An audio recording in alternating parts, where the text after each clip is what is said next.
अस्सलामुअलैकुम दोस्तों, क्या आप जानना चाहते हैं कि कायनात की सबसे बड़ी चीज कौन सी है? इस सवाल का जवाब जानने के लिए आपको एक काम करना होगा। सबसे पहले आप इस चैनल को सब्सक्राइब करें और बेल आइकन के बटन को क्लिक करना ना भूलें। दोस्तों, सूरज से 320 गुना बड़े सितारे की दरियाफ्त के बाद अब साइंसी हलकों में ये सवाल गर्दिश कर रहा है कि इस यूनिवर्स की सबसे बड़ी चीज कौन सी है। बड़े और छोटे की बहस तकरीबन हम किसी न किसी अंदाज में हर रोज सुनते हैं, जो बड़े और छोटे आदमी से लेकर मुल्कों और कुराए अर्ज़ की कमोबेश हर चीज के गिर्द घूमती है।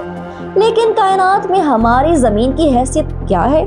शायद कुछ भी नहीं। हाल ही में सूरज से 320 गुना बड़े सितारे की दरियाफ्त के बाद अब साइंसी हलकों में ये सवाल गर्दिश कर रहा है कि इस कायनात की सबसे बड़ी चीज कौन सी है। इससे कबल दरियाफ्त होने वाला सबसे बड़ा सियारा सूरज से 150 गुना बड़ा था। माहिरीन का कहना है कि जैसे जैसे सितारों का हुजम यानी कि वॉल्यूम बढ़ता है तो इनके अंदर एनर्जी की मिकदार ग्रेविटेशनल फोर्स से बढ़ जाती है, जिससे इनके लिए अपना वजूद बरकरार रखना मुमकिन नहीं रहता और वो टूट फूट कर हिस्सों में बढ़ जाते हैं। कहकशाएं और निजाम शमसी यानी कि गैलेक्सीज और सोलर सिस्टम इसी अमल के जरिए वजूद में आए हैं। नए दरियाफ्त होने वाले सियारे के बारे में माहिरीन का कहना है कि अपने बड़े वॉल्यूम की बिना पर इसके लिए सूरज की तरह तवील अरसे तक अपना वजूद बरकरार रखना मुमकिन नहीं होगा। सूरज के बारे में कहा जाता है कि वो 4.5 अरब साल से ज्यादा अरसे से लाइट और हीट दे रहा है और अभी तक इसकी कुल कीमत का 1% हिस्सा भी एनर्जी में तब्दील नहीं हुआ है।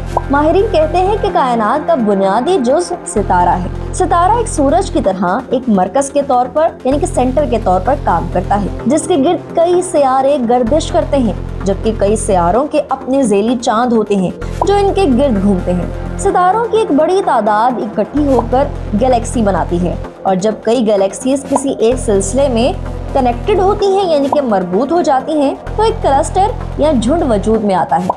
कायनात में गैलेक्सीज के बहुत से झुंड यानी कि क्लस्टर डिस्कवर हो चुके हैं, जिनमें से सबसे बड़े क्लस्टर का नाम ग्रेट वॉल है। एस्ट्रोनॉट्स का कहना है कि ग्रेट वॉल की लंबाई 50 करोड़ नूरी साल और चौड़ाई तकरीबन 30 करोड़ नूरी साल है। साइंटिस्ट कायनात में फासले की पैमाइश के लिए नूरी साल का पैमाना इस्तेमाल करते हैं। एक नूरी साल से मुराद रोशनी का वो सफर है जो वो एक साल में करती है। रोशनी की स्पीड 1,86,000 मील फी सेकंड है। कहकशाओं के क्लस्टर यानी कि गैलेक्सीज के क्लस्टर ग्रेट वॉल की दरियाफ्त 1989 में हुई थी। इस दरियाफ्त के 14 साल बाद कायनात में मौजूद इससे भी बड़े क्लस्टर का इंकशाफ हुआ, जिसे सिलोन ग्रेट वॉल का नाम दिया गया।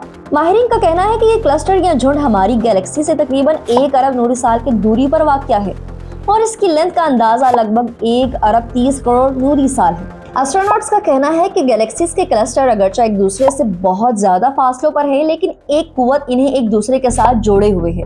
माहिरीन इस फोर्स को कॉस्मिक वेब या कायनाती जाल का नाम देते हैं। कायनात की सबसे छोटी इकाई यानी कि इसका जो सबसे स्मॉलेस्ट यूनिट है वो एटम है, मगर एटम भी निजाम शमसी यानी कि सोलर सिस्टम की तरह एक सेंटर रखता है जिसे न्यूक्लियस कहते हैं। न्यूक्लियस में प्रोटॉन और न्यूट्रॉन होते हैं और इस सेंटर के गिर्द इलेक्ट्रॉन्स रिवॉल्व करते हैं, गर्दिश करते हैं, जैसे सूरज और इसके गिर्द घूमने वाले सियारे यानी कि प्लैनेट्स। सबसे छोटा और सादा एटम हाइड्रोजन का है, जिसके न्यूक्लियस में सिर्फ एक प्रोटॉन होता है और इसके गिर्द सिर्फ एक इलेक्ट्रॉन गर्दिश करता है। माहिरीन कहते हैं कि हाइड्रोजन के एटम से खसूसी अमल के जरिए खारिज होने वाली रेडिएशंस ही कहकशाओं और शमसी निज़ामों की तख्लीक का सबब है। गोया कि कायनात की सबसे छोटी इकाई यानी कि स्मॉलेस्ट यूनिट कायनात की सबसे बड़ी इकाइयों को जन्म देती है। खला में नई ताकतवर दूरबीनों की तनसीब और खलाई तहकीकाती मराकज़ में जदीद आलात के बाद हासिल होने वाले आदाद शुमार से ये जाहिर होता है और कायनात की वसतों में कहकशाओं के क्लस्टर या सुपर क्लस्टर एक मामूली हैसियत रखते हैं और इस कायनात की वसी और रीज़ वसतों में इनसे भी कहीं बड़े खलाई अजसाम मौजूद हैं। शायद इसीलिए दाना कहते हैं यानी कि अक्लमंद लोग कहते हैं कि हर नई दरियाफ्त के बाद ये एहसास मजीद गहरा हो जाता है कि हमारा इल्म बहुत महदूद है और हमारी हैसियत शायद कुछ भी नहीं।